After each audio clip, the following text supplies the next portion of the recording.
அஸ்ஸலாமு அலைக்கும். பராத் இரவு. ஷாபான் பிறை 14 பின்னேரம் 15வது இரவு. ஷாபான் மாதத்தில் 15வது இரவு வந்துவிட்டால் இரவில் விழித்து வணக்கம் புரியணும் இன்ஷா அல்லாஹ். பகலில் நோன்பு பிடிக்கணும் இன்ஷா அல்லாஹ். நிச்சயமாக அல்லாஹ் தஆலாவாகிறவன் சூரியன் மறைந்தவுடன் உலகத்தினுடைய வானத்தளவில் இறங்கி அல்லாஹ் சொல்கிறான், என்னிடத்தில் பாவம் மன்னிப்பவர் தேர்பவர்கள் உண்டா, அவர்களுடைய பாவங்களை நான் மன்னிக்கிறேன். என்னிடத்துல ரிஸ்கை கேட்பவர்கள் உண்டா, அவங்களுக்கு நான் ரிஸ்கை கொடுக்குறேன். என்னிடத்துல வியாதியை பற்றி முறையிடுபவர்கள் உண்டா, அவங்களுடைய வியாதியை நீக்கி வைக்கிறேன். இவ்வாறே ஃபஜ்ரு உதயமாகும் வரை அல்லாஹ் கூறிக்கொண்டே இருக்கிறான் நம்மள்கிட்ட. ரெண்டாவது இந்த ஷாபான் மாதத்தில் பராத் இரவில் இந்த வருடத்தில் பிறக்கும் குழந்தைகளை பற்றியும் எழுதப்பட்டிருக்கிறது.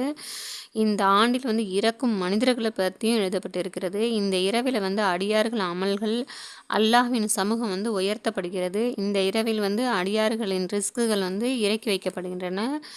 இந்த வருஷத்தில் நமக்கு எவ்வளோ ரிஸ்க்குன்றதையும் அல்லாஹ் எழுதிடுறான். மூணாவது இந்த இரவில் இணை வைப்பவன், காஃபீர், குறிப்பார்ப்பவன், சூனியம் செய்பவன், வியாபிசிக்காரன், குடிகாரன், வட்டி வாங்குபவன், தாய் தந்தையருக்கு மாறு செய்பவன், இன பந்துக்களை முறித்து வாழ்பவன் ஆகிய கூட்டத்தாரெலாம் தவிர அனைத்து அடியார்களின் பாவங்களையும் அல்லாஹ் மன்னிச்சிடறான் என்று நபிகள் நாயகம் ஸல்லல்லாஹு அலைஹி வஸல்லம் அறிவிச்சிருக்காங்க. மேற்கூறிய ஹதீஸில் மூலமாக பராத் இரவில் கண் விழித்து வணக்கம் புரியணும் நம்ம இன்ஷா அல்லாஹ். இந்த அன்று பகலில் நோன்பு நோக்கணும் இன்ஷா அல்லாஹ் என்பதும், இன்னொரு ஹதீஸில் 9 கூட்டத்தார்களும் தௌபா செய்து அல்லாஹ்வின் மன்னிப்பை பெற்று அருளை அடையணும் இன்ஷா அல்லாஹ் என்று தெளிவுபடுத்தப்படுது. நீ அந்த இரவில் செய்ய வேண்டிய அமல்களை அறிந்து அமல் செய்வோம் இன்ஷா அல்லாஹ். பராத் இரவு அன்று நம்ம மஹ்ரீபுக்கு மஹ்ரீப் தொழுத பின்னாடி ஒவ்வொருவரும் 3 யாசின் ஓதணும் இன்ஷா அல்லாஹ். முதல் யாசினை ஓதி நோயற்ற நீண்ட ஆயுளுக்காக நம்ம துஆ செய்யணும்.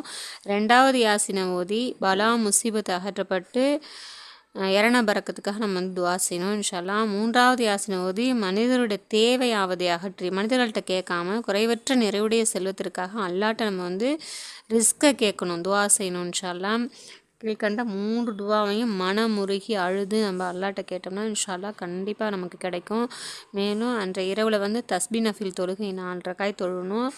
தொழுது குரான் ஓதி திக்ருகள் நிறைய செஞ்சு எவ்வளோ நஃபில் வேணாலும் தொழுவலாம் இன்ஷா அல்லாஹ். நம்ம சுன்னத்தான நஃபிலான அனைத்து வணக்கங்களையும் செஞ்சு நம்ம அமல் செஞ்சு அல்லாஹ்வின் சமூகத்தில் நம்மளுடைய அமல்கள் உயர்த்தப்பட்டு நம் சொர்க்கம் செல்வதற்கு எல்லாம் அல்லாஹ் தஆலா நம்ம